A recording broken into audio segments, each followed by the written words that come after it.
Good evening student. तो आज हम क्लास 12 का chapter number 3 unit second start करेंगे, ठीक है ना। तो अभी तक जो सिलेबस हमने कंप्लीट किया है, chapter 1 that is electric charges and electric field, chapter second electric potential and capacitance. So there are two chapters are completed, that is 1 units, and second unit which is chapter number 3 current electricity. Chapter number 3 क्या है? current electricity. आज हम start करेंगे current electricity और इस chapter में हम क्या नया पढ़ेंगे और प्रीवियस चैप्टर से और इस चैप्टर में क्या डिफरेंसेस होंगे, इस चीज को समझने का प्रयास करेंगे। अभी तक हमने किन किन चीजों की स्टडी की है और अब किसकी स्टडी करेंगे और इसमें मेन टर्म क्या है जिसके कारण हम इस चैप्टर की शुरुआत करेंगे। तो सबसे पहले हेडिंग लगाएंगे हम लोग। हमारी हेडिंग है unit second chapter number 3। Unit second है, चैप्टर 3 है। Name of chapter electric current. क्या नाम है चैप्टर का?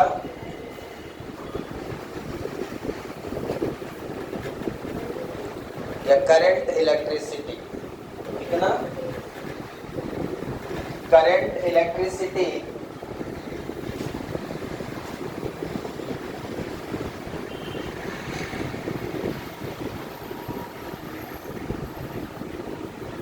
करंट इलेक्ट्रिसिटी मतलब इस चैप्टर में आपको एक नाम जरूर मिल रहा है करंट का, इलेक्ट्रिक करंट, ठीक है ना। तो आज हम समझेंगे कि इलेक्ट्रिक करंट क्या होती है। आज का पहला क्वेश्चन हमारा रहेगा व्हाट इज इलेक्ट्रिक करंट, जो आपने 10th स्टैंडर्ड में पढ़ा है। 10th में आपने पढ़ा है इलेक्ट्रिक करंट के बारे में।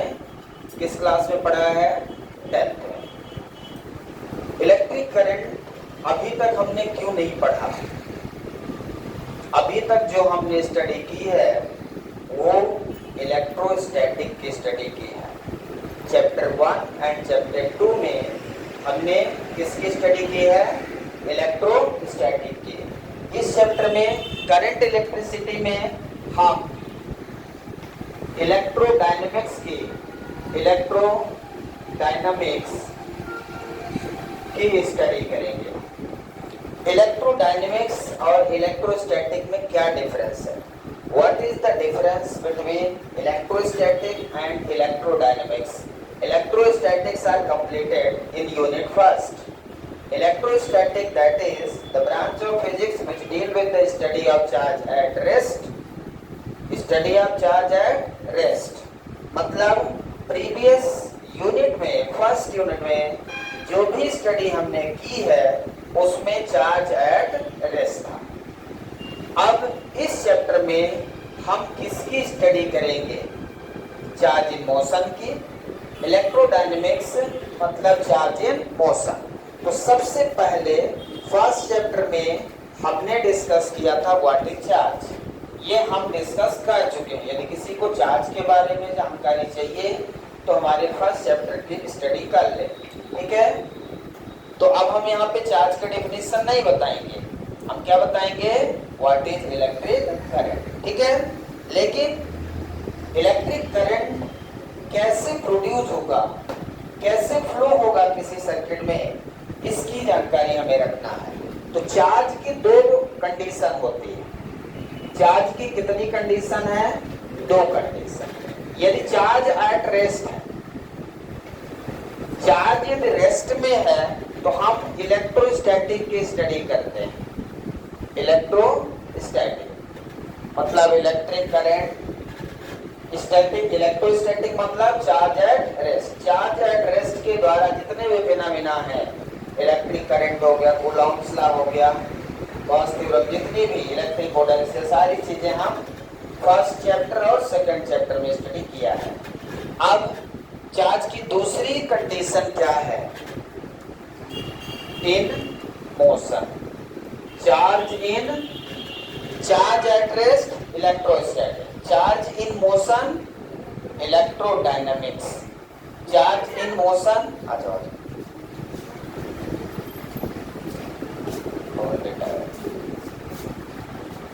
है ना। तो चार्ज की दो सिचुएशन मैंने आपको बताया। चार्ज की पहली कंडीशन ये है कि चार्ज एट रेस्ट में है। चार्ज यदि रेस्ट में है तो हम किसकी स्टडी करते हैं? इलेक्ट्रोस्टैटिक, मतलब जो भी इलेक्ट्रिक फील्ड की स्टडी करते हैं उसमें चार्ज एट रेस्ट रहता है ना। अभी तक जो स्टडी हुई है चार्ज एट रेस्ट के बारे में हुई है। अब charge in motion, charge in motion की दो कंडीशन होती है। कोई भी चार्ज मतलब इलेक्ट्रॉन मोशन करेगा तो दो कंडीशन में वो मोशन करेगा। यदि हम आपसे पूछें, जैसे आपने कहा यूनिफॉर्म नॉन यूनिफॉर्म, है ना, तो दो कंडीशन है इसकी। चार्ज में जो मोशन की कंडीशन है तो दो कंडीशन है। इसको हम इलेक्ट्रोडायनेमिक्स बोलते हैं, इलेक्ट्रोडायनामिक्स। चार्ज इन मोशन है तो इलेक्ट्रोडायनामिक्स, चार्ज एट रेस्ट है तो इलेक्ट्रोस्टैटिक्स, ठीक है ना। अब charge in motion with constant velocity, हम आपको ओरिजिन ऑफ दिस चैप्टर बता रहे हैं। इस चैप्टर की शुरुआत कैसे हो रही है, ये यूनिट सेकेंड की शुरुआत किस प्रकार से हो रही है, इसकी शुरुआत हम कर रहे हैं। इसको समझने का प्रयास करिएगा। चार्ज की दो सिचुएशन होगी। पहली सिचुएशन चार्ज एट रेस्ट। अब रेस्ट में है तो उसकी और कोई कंडीशन नहीं है क्या? चार्ज यदि रेस्ट में है तो उसकी और कोई कंडीशन हो सकती है क्या? नहीं हो सकती, मतलब उसकी स्टडी इलेक्ट्रोस्टैटिक है। दूसरी कंडीशन ये है कि चार्ज इन मोशन है। अब मोशन में दो कंडीशन हो सकती है।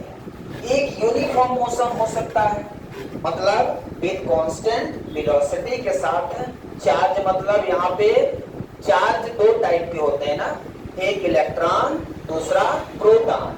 लेकिन मूव कौन करता है? इलेक्ट्रॉन मूव करता है। याद रखिए, प्रोटॉन कभी भी मूव नहीं करता।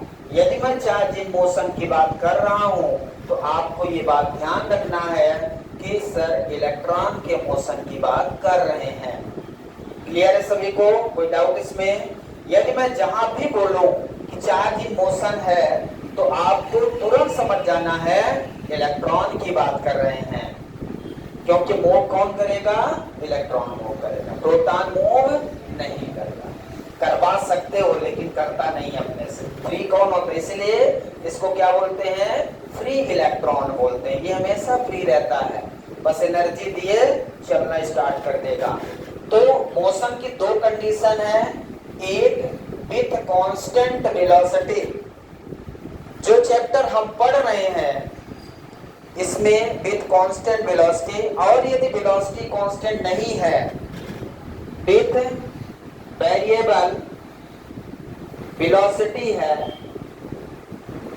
किसकी वेलोसिटी की बात हो रही है? इलेक्ट्रॉन की, मतलब चार्ज की वेलोसिटी की। यदि चार्ज विथ कांस्टेंट वेलोसिटी के साथ मूव करता है तो उसे हम, उस चैप्टर को हम करंट इलेक्ट्रिसिटी कहते हैं।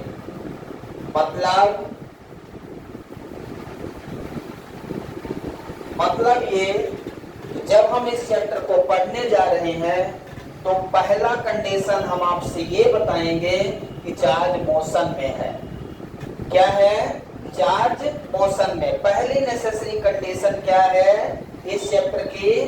Charge in motion.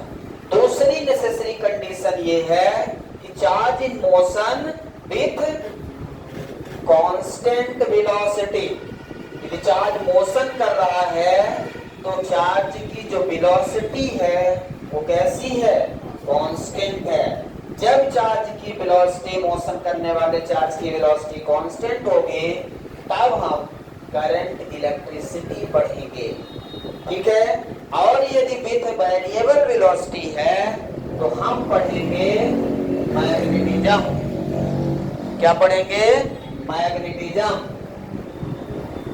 Electromagnetism.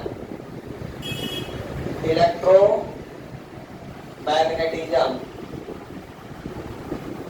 Electromagnetism मतलब आप कहते हो ना, a moving charge produce magnetic field as well as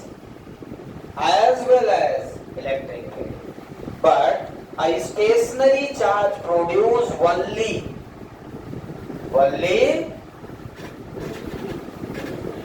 electric field, only electric field. ये आपको फर्स्ट लेक्चर में बता चुके हैं। जो हमारे फर्स्ट लेक्चर लिए होंगे बच्चे, उनको ये पता है कि पहले दिन मैंने आपको बताया था stationary charge produces only electric field, but a moving charge produce electric field as well as magnetic field. तो यहाँ पे चार्ज की कंडीशन क्या है? Charge in motion. Charge motion की दो कंडीशन हो सकती है, खुद सोचिए। एक सीधा जा सकता है कांस्टेंट वेलोसिटी से, एक ऐसे ऐसे कहीं भी जा सकता है ना। जिसकी वेलोसिटी कांस्टेंट नहीं रहेगी उसको बोलेंगे एक्सेलरेटेड वेलोसिटी। क्या बोल सकते हैं इसको? Accelerated velocity. Accelerated velocity, accelerated velocity, velocity बदलती जाएगी। ठीक है ना। और यहाँ वेलोसिटी क्या है? यदि 10 मीटर पर सेकंड की वेलोसिटी है तो 10 मीटर पर सेकंड ही रहेगी, that is the constant velocity. ठीक है। तो दो मोशन में दो कंडीशन हो गई, एक विद कांस्टेंट वेलोसिटी, मतलब जो चैप्टर हम पढ़ने जा रहे हैं चैप्टर 3 में करंट इलेक्ट्रिसिटी पढ़ेंगे। चैप्टर का क्या नाम है भाई? Current electricity. मतलब इस चैप्टर में जब भी इलेक्ट्रॉन मोशन में होगा और मैं यदि बोलूंगा कि चार्ज इन मोशन है तो आपके दिमाग में क्या आएगा? With constant velocity. चार्ज मतलब इलेक्ट्रॉन मूव करेगा लेकिन कांस्टेंट वेलोसिटी से। और जब मैग्नेटिक फील्ड की स्टडी करेंगे अगले चैप्टर से, तो वहां पे ये चीज ध्यान रखना है कि इलेक्ट्रॉन मोशन में तो होगा लेकिन उसकी वेलोसिटी एक्सेलरेटेड होगी, वेलोसिटी चेंज होती रहेगी। समझ में आया क्या? इंपॉर्टेंट पॉइंट लिखिए, उसके बाद आगे बढ़ते हैं। नेक्स्ट ट्रेडिंग हमारी है इलेक्ट्रिक करंट। इलेक्ट्रिक करंट, कोई आपसे पूछ ले इलेक्ट्रिक करंट क्या है, व्हाट इज इलेक्ट्रिक करंट या नॉर्मली करंट। एक चीज हम जानते हैं कि current is a fundamental quantity. 11th में पढ़ा है current is a fundamental quantity. There are 7 basic type of fundamental quantity and 2 supplementary. So current is a fundamental quantity. अब यदि कोई पूछे इलेक्ट्रिक करंट, तो इलेक्ट्रिक करंट के लिए चार्ज का मूव करना जरूरी है ना। चार्ज मोशन में होना जरूरी है। टाइम के साथ जो चार्ज है उसका सिचुएशन बदलता रहेगा। रेट के साथ नंबर ऑफ इलेक्ट्रॉन्स आपके चेंज होते रहेंगे, बदलते रहेंगे। मतलब rate of change of electron, rate of flow of electron. कौन फ्लो हो रहा है यहाँ पे? इलेक्ट्रॉन। इलेक्ट्रॉन मतलब चार्ज। ठीक है ना। तो सिंपल से डेफिनेशन लिखेंगे, ये 10th स्टैंडर्ड डेफिनेशन है। सिंपल सी, rate of flow of charge, rate of flow of charge, charge मतलब इलेक्ट्रॉन। कौन फ्लो हो सकता है? यदि फ्लो ऑफ चार्ज की बात कर रहे हैं तो आपको क्या समझना है? इलेक्ट्रॉन है भाई, ध्यान रखिए। चार्ज इलेक्ट्रॉन भी है, प्रोटॉन भी है, लेकिन फ्लो कौन होगा? इलेक्ट्रॉन। मैंने ब्रैकेट में लिखे electron. Rate of flow of charge bracket में electron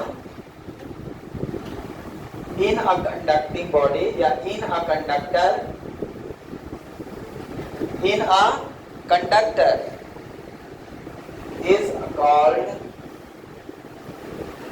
is called electric current. Rate of flow of charge in a conductor, charge कहाँ फ्लो होगा, इलेक्ट्रॉन कहाँ फ्लो होगा, कंडक्टर। कहाँ फ्लो होगा, कंडक्टर। क्या इंसुलेटर में फ्लो हो सकता है, नहीं ना, तो कहाँ फ्लो होगा, कंडक्टर, इन अ कंडक्टर। तो rate of flow of charge, ठीक है, rate of flow of charge is called electric current, ठीक है। It is denoted by small I, ठीक है, स्मॉल आई या कैपिटल आई दोनों से डिनोट कर सकते हैं।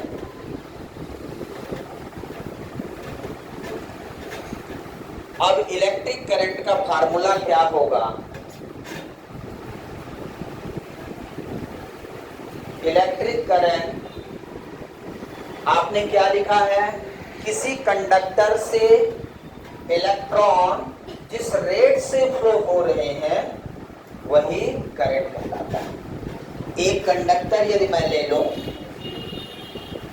ये हमने क्या ले लिया, एक कंडक्टर ले, क्या है ये, conductor. Conductor forward, conductor are those which allow to flow of current.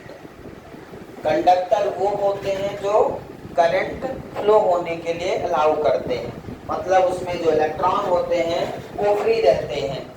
इसमें बहुत सारे इलेक्ट्रॉन्स रहते हैं ना, किसी भी कंडक्टर में इलेक्ट्रॉन्स रहते हैं।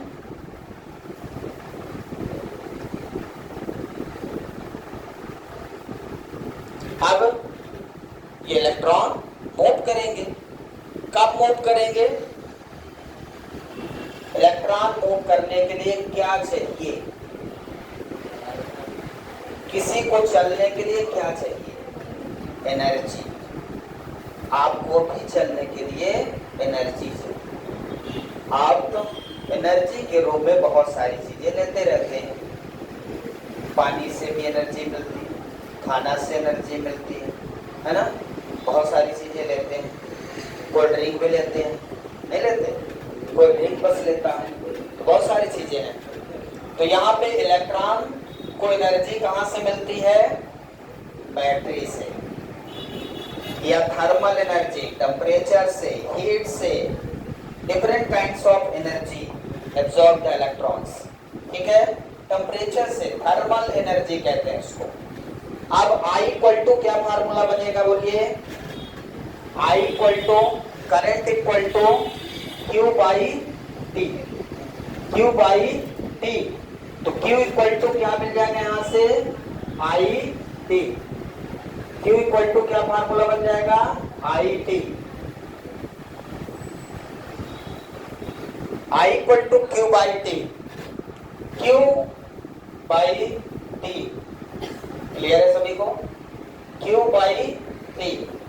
डेफिनेशन क्या है, रेट ऑफ, रेट का मतलब टाइम से डिवीजन होता है। जब भी वर्ड रेट आए इसका मीनिंग क्या है, टाइम से डिवीजन। तो rate of flow of charge, charge मतलब Q by T, I equal to Q by T. For quantization की यदि मैं बात करूं, क्वांटाइजेशन आपने फर्स्ट चैप्टर में पढ़ा है, तो क्वांटाइजेशन क्या होता है, Q इक्वल टू NE। क्या होता है, Q इक्वल टू NE। किसी भी कंडक्टर में एक इलेक्ट्रॉन नहीं होते, किसी भी कंडक्टर में पता नहीं कितने इलेक्ट्रॉन होते। ये कंडक्टर है, इसमें हजारों इलेक्ट्रॉन्स होंगे, तो हम क्या कहेंगे, NE। NE यह मतलब यदि 1000 हम बोल दिए तो 1000 E इसमें इलेक्ट्रॉन्स है, दैट इज द क्वांटाइजेशन। अब यदि Q की जगह ये वैल्यू रख दें, so what is the formula of current? I equal to Q by T, Q equal to NE by T. यदि मुझे ये पता करना हो कि किसी कंडक्टर में इतनी करंट फ्लो हो रही है इतने समय तक, तो उस कंडक्टर में इलेक्ट्रॉन्स कितने होंगे? How many number of electrons present in the conductor when 2 ampere current flowing through it in 2 second? So find the number of electron by using this formula. किसी भी कंडक्टर में कितने इलेक्ट्रॉन होंगे ये निकालना है तो क्वांटाइजेशन लगाना पड़ेगा। क्लियर है? तो ये फार्मूले दोनों क्लियर है सभी को? I equal to Q by T और Q इक्वल टू NE आपने पढ़ा है, मैंने सिंपल सा वैल्यू रख दिया क्योंकि फर्स्ट चैप्टर में हमने क्वांटाइजेशन पढ़ा है, स्टडी की है। जो नहीं पढ़े हैं वो पीछे वीडियो देख सकते हैं फर्स्ट चैप्टर का। ठीक है, यहाँ तक कोई डाउट है? आगे बढ़े आप। अब दो प्रकार की करंट, एवरेज करंट और इंस्टेंटेनियस करंट होती है। एवरेज करंट कब होती है? जब उसमें छोटे छोटे समय में करंट, जो चार्ज ऑफ इलेक्ट्रॉन्स हैं वो कुछ दूर चलते हैं। मतलब चार्ज ऑफ इलेक्ट्रॉन्स, जो चार्ज हैं हमारे, कुछ समय इतने चार्ज गए, फिर कुछ और गए कुछ सेकंड में। तो एवरेज, जैसे आप लोग यहाँ से सिरमा चौराहा जाते हैं तो एक ही स्पीड से थोड़ी जा पाते हैं, जा लेते हैं एक स्पीड से। सामने कोई आ गया तो यहाँ तो बहुत सारे इलेक्ट्रॉन हैं, यहाँ एक इलेक्ट्रॉन के सामने दूसरा इलेक्ट्रॉन आ जाएगा, फिर क्या होगा? टकराएगा, फिर स्पीड धीरे धीरे बढ़ेगी, फिर कोई आ जाएगा, फिर टकराएगा, मतलब कोलिजन होगा। और ऐसी अवस्था में इलेक्ट्रॉन की एनर्जी लॉस होगी, है ना? तो हम लोग ऐसी कंडीशन में एवरेज करंट फाइंड करते हैं। क्या करते हैं? Average current. यदि कोई आपसे पूछ ले कि व्हाट इज एवरेज करंट, तो एवरेज करंट यहाँ पे हम I एवरेज शॉर्ट फॉर्म में लिखेंगे। तो जो Q है वो बहुत छोटा हो जाएगा और टाइम बहुत छोटा हो जाएगा। सो this is the average current I AVG। Average को शॉर्ट फॉर्म में हम AVG लिखते हैं, AVG एवरेज। I एवरेज मतलब एवरेज करंट इक्वल टू, जहां Q था वो कितना हो गया? डेल्टा Q, मतलब छोटे छोटे पार्ट में चार्ज हमारे डिवाइड हो गए, और डेल्टा T मतलब उन्हीं छोटे छोटे टाइम में। एवरेज कैसे निकालते हैं आपको सबको पता है। दो वैल्यू का एवरेज निकालना हो A और B का तो A प्लस B बाई 2 करते हो आप। सिंपल, यहाँ पे दो चीजों का एवरेज निकालना है, डेल्टा Q और डेल्टा T का। तो समझ में आ गया? और इसी तरह से हम फाइंड करते हैं इंस्टेंटेनियस करंट।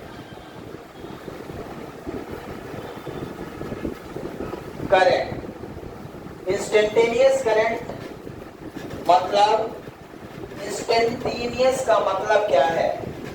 इंस्टेंटेनियस का मतलब इंस्टेंट, और इंस्टेंट का मतलब बहुत छोटा समय, अचानक, इंस्टेंट, एक कम समय में घटना घटी तो बहुत इंस्टेंट में हो गया। इंस्टेंट हो गया पता ही नहीं चला, इंस्टेंट हो गया पता नहीं चला, मतलब इतना जल्दी हो गया कि हमें पता ही नहीं चल पाया। इंस्टेंट का मतलब समय बहुत छोटा, इतना छोटा 10 to 0, इतना छोटा समय 10 to 0।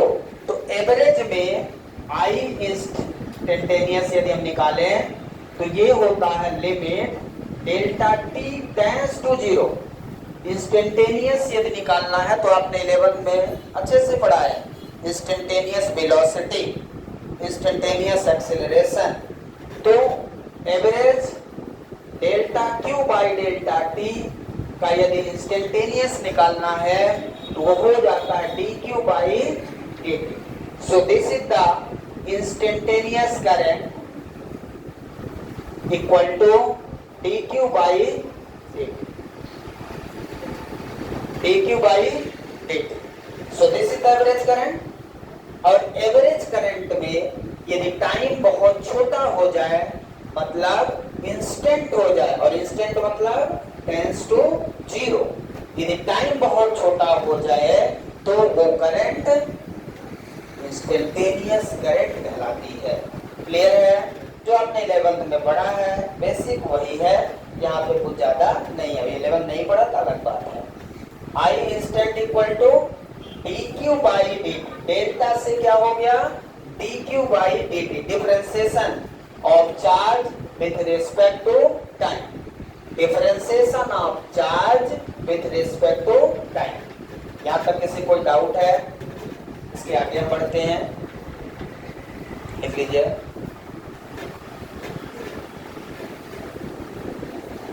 अब इलेक्ट्रिक करंट जो हमारा है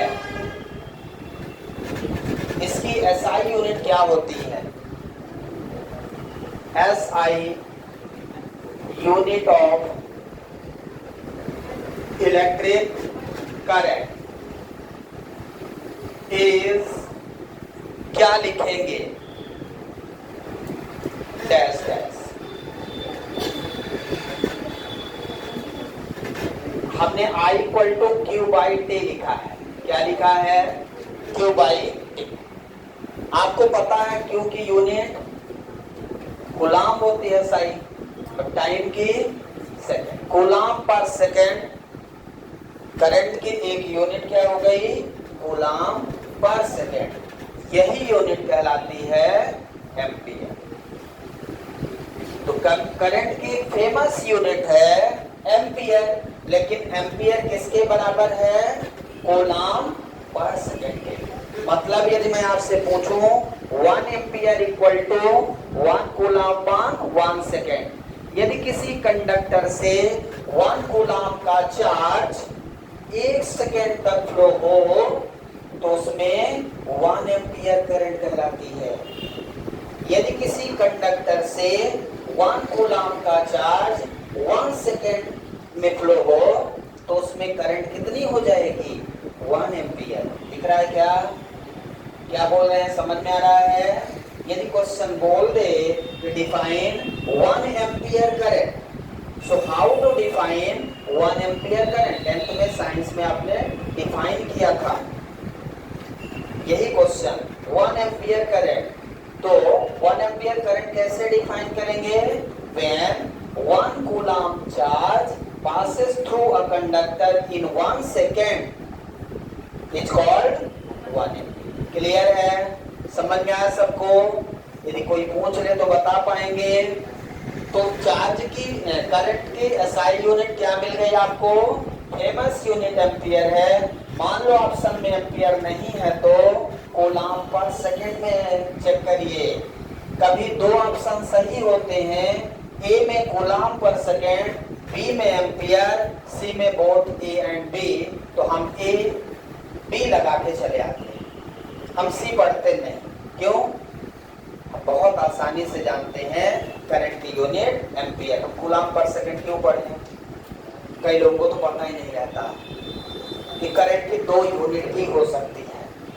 जैसे मैंने आपको इलेक्ट्रिक फील्ड की 2 यूनिट बताया, क्या?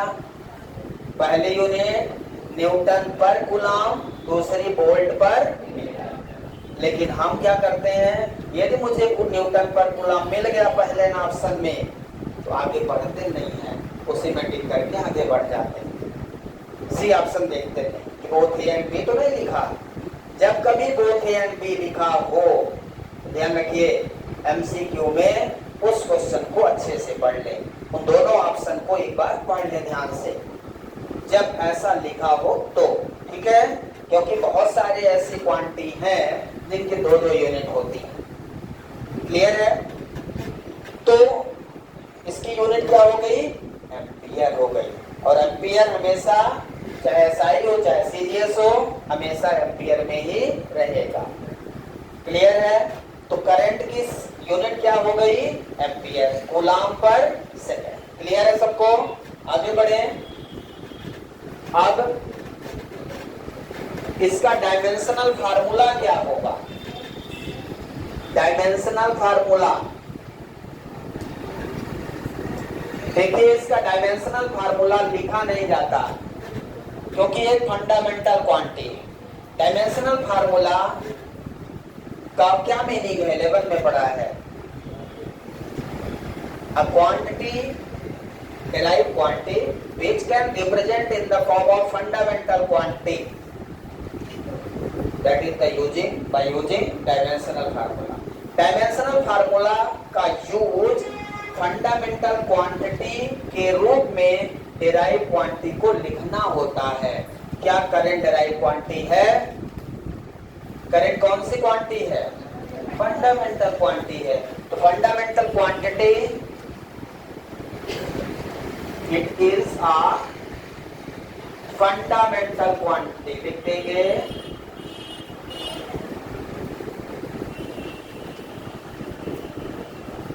इसका एम्पियर ए रहता है। तो डायमेंशनल फार्मूला में इसमें क्या रहेगा? ए ही रहेगा। ठीक है, फंडामेंटल है, डेराइव नहीं। ये कैसा क्वांटिटी है? Fundamental quantity. क्लियर है सभी को? समझ में आ रहा है? तीसरा इंपॉर्टेंट चीज है कि करंट में करंट तब फ्लो होती है जब इलेक्ट्रॉन फ्लो होते हैं कि नहीं होते। अब आपको ये बताना है कि करंट स्केलर क्वांटिटी है कि वेक्टर। स्केलर है तो क्यों और वेक्टर है तो क्यों? रीजन के साथ आंसर ऐसे। हाँ, पहला क्वेश्चन ये है कि current is a scalar quantity और वेक्टर। कौन बताएगा? स्केलर। क्यों? करंट स्केलर क्वांटिटी बता रहे हैं, लेकिन क्यों? ऐसे आंसर नहीं होते। आंसर का मतलब रीजन होना चाहिए। यदि मैं भी ऐसे बोल दूं करंट इज स्केलर क्वांटिटी, आप खुश, आपको मजा आ जाएगा, चलो करंट स्केलर क्वांटिटी। कोई पूछ ले क्यों, तब तो नहीं मजा आएगा, फिर लगेगा नहीं ये तो पूछे ही नहीं कभी सर से, तो सर से पूछे नहीं और सर ने बताया भी नहीं। इसमें गलती तुम्हारी है, सर की कोई गलती नहीं है। तो मैं तो पूछा लेता हूँ, लेकिन सर की कोई गलती नहीं, क्योंकि आप पूछे नहीं। ठीक है, तो स्केलर क्वांटिटी का मतलब quantity which have only magnitude but not a direction. ऐसे होता है ना। स्केलर क्वांटिटी पढ़ा आपने, 9 से पढ़ते आ रहे हैं, लेकिन करंट स्केलर क्वांटिटी है तो क्या इसकी डायरेक्शन नहीं होती? हाँ, कोई बोलो ना कि सर डायरेक्शन नहीं होती करंट की। करंट जब फ्लो होती है ना तो उसकी कोई डायरेक्शन, फ्लो होती है, अरे फ्लो होती है तो डायरेक्शन तो होगी ना। ये कैसी बात कर रहे हैं? ये कह रहे हैं कि स्केलर है, और स्केलर की डेफिनेशन क्या है? A quantity which have only magnitude but not a direction. इसके अलावा किसी ने कोई डेफिनेशन पढ़ी है तो मुझे बताए। व्हाट इज स्केलर क्वांटिटी यदि कोई पूछे तो सीधी सी डेफिनेशन है a quantity which have only magnitude but not a direction. What is vector quantity? A quantity which have magnitude as well as direction. तो स्केलर है, इसका मतलब इसमें डायरेक्शन नहीं है। अच्छा, बढ़िया है, देखता हूं। डायरेक्शन नहीं है आप बता रहे हैं, ये है डायरेक्शन। ये देखिए डायरेक्शन है तो फिर स्केलर कैसे? डायरेक्शन है तो फिर स्केलर कैसे? बहुत सारे को हाँ आंसर दीजिए आप लोग। तो पॉइंट लिखेंगे हम लोग, current is a scalar quantity. मैं भी लिख देता हूं, मुझे खुशी है। क्यों लिखते हैं मुझे नहीं पता। Current is a scalar quantity. ठीक है, अब current is a scalar quantity, लेकिन ये नहीं कहना कि इसकी डायरेक्शन नहीं होती। करंट की डायरेक्शन भी होती है और मैग्नीट्यूड भी होता है। ठीक है, अब current is a scalar quantity, question पूछता व्हाई। आंसर बता दूं? आंसर बता देता हूं। Current is a scalar quantity because, कैसे ये हम आपको बताने जा रहे हैं। Because it does not follows the law of vector addition. Law of vector addition. Current is a scalar quantity because it does not follows the law of vector addition. ये vector addition क्या होता है? कोई तो पूछ लो। नहीं पूछोगे, मुझे पता है, पर मैं बताऊंगा। मुझे सब बताना है, पूछो चाहे ना पूछो, मैं खुद ही पूछ लूंगा। Current is a scalar quantity, याद है? Current is a scalar quantity because it does not follows the law of vector addition. अब इसको समझना। देखिए, हम यहाँ पे एक एग्जाम्पल के तौर पे समझना चाहते हैं। हमारे पास यहाँ पे 3 ब्रांचेस हैं जो आगे चलकर हम किरचॉफ्स लॉ के नाम से पढ़ेंगे। ठीक है? यदि ये ब्रांच में मान लिया मैंने 2 एम्पियर करंट फ्लो हो रही है, इस ब्रांच में 3 एम्पियर की करंट फ्लो हो रही है, तो इस ब्रांच से कितनी करंट जाएगी? कोई बता दो। 2 एम्पियर की करंट यहां से जा रही, 3 एम्पियर की करंट यहां से जा रही, तो दोनों मिलके कितनी गई? 5 एम्पियर। क्या है ये? ये तो स्केलर एडिशन है ना। स्केलर एडिशन समझते हैं, 1 + 2 = 3। ये स्केलर एडिशन है। 4 + 6 10। ये क्या है? ये है स्केलर एडिशन। लेकिन यदि मैं बात करूं वेक्टर एडिशन की, तो आपने 11th में पढ़ा होगा, ध्यान होगा, लॉ ऑफ ट्रायंगल पढ़ा है। लॉ ऑफ ट्रायंगल में यहाँ थीटा, यदि यहाँ F1 फोर्स है तो यहाँ F2 फोर्स है, दोनों क्या है? वेक्टर है। तो इनका रिजल्टेंट फोर्स आपको याद होगा, आपने निकाला था। क्या निकाला था? याद है क्या? F = √F1² + F2² + 2F1 F2 cos θ। ये है वेक्टर एडिशन। ये क्या है? Vector addition. Vector addition angle theta पे निर्भर करता है। 2 वेक्टर क्वांटिटी के एंगल पे निर्भर करता है। क्या एंगल पे निर्भर करता है? यहाँ कितना एंगल है? यदि मान लो हमने 30 डिग्री लिया, तो क्या ये 5 एम्पियर नहीं होगी? इसको हम 40 डिग्री कर दें तो क्या ये 5 एम्पियर नहीं होगी? इसको 50 डिग्री कर दें तो क्या ये 5 एम्पियर नहीं होगी? क्या ये एंगल पे निर्भर करता है? नहीं करता। इसका मतलब ये स्केलर एडिशन है जो एंगल पे ही निर्भर नहीं करता। तो वेक्टर एडिशन में सिंपल हम लोग यदि vector F = F1 + F2 vector लिखते हैं, तो इसका रिजल्टेंट हम लोग √F1² + F2² लिखा। ऐसा लिखते हैं ना। वेक्टर एडिशन आपने 11th में बहुत अच्छे से पढ़ा है। जो लोग पढ़े हैं, जो नहीं पढ़े कोई बात नहीं। तो वेक्टर एडिशन ये है। क्या ये वेक्टर एडिशन को फॉलो कर रहा है?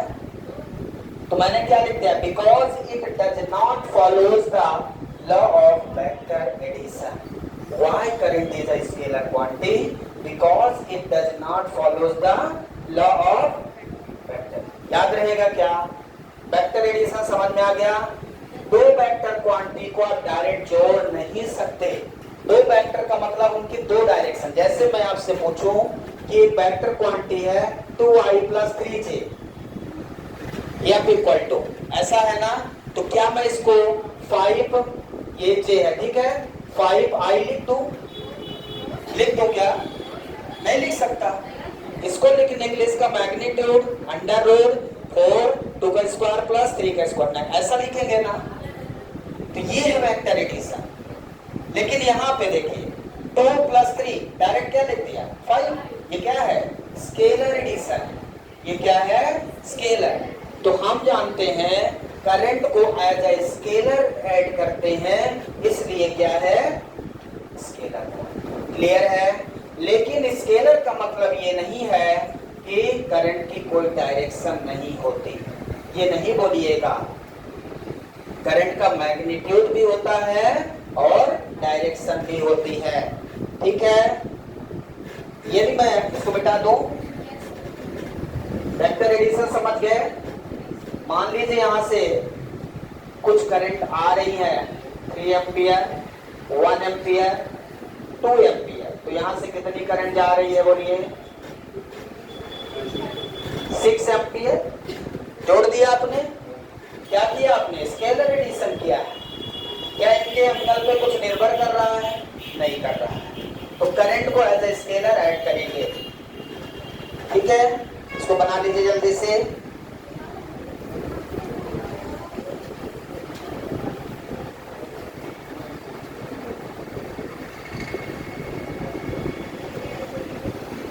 Current is a scalar quantity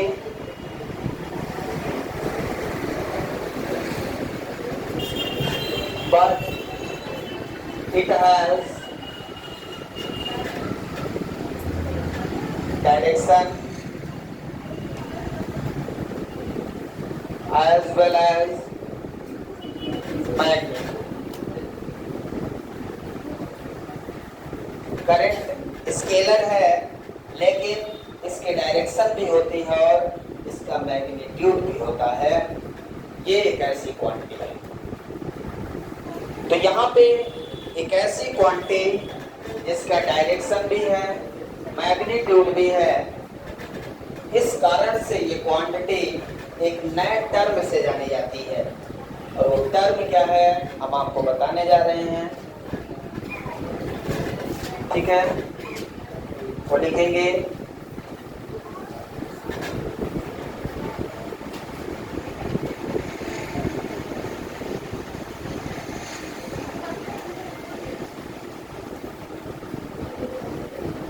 a quantity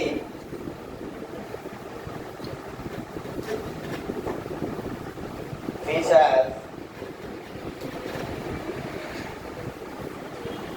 direction as well as magnitude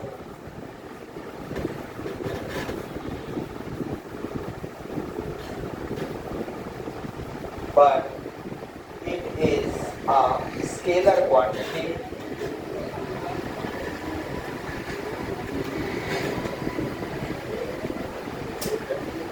is called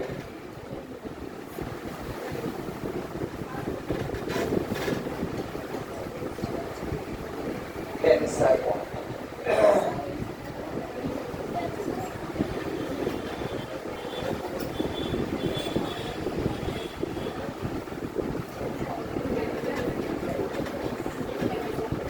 नया नाम है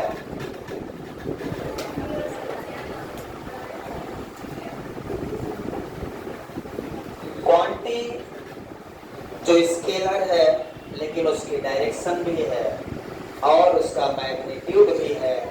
तो ऐसी क्वांटिटी को हम टेंसर क्वांटिटी कहते हैं।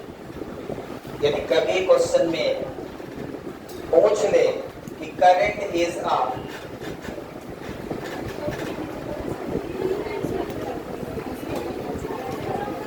current is a vector quantity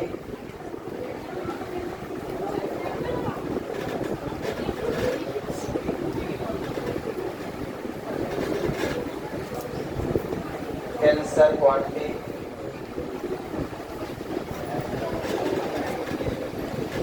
see both A and B none of the above.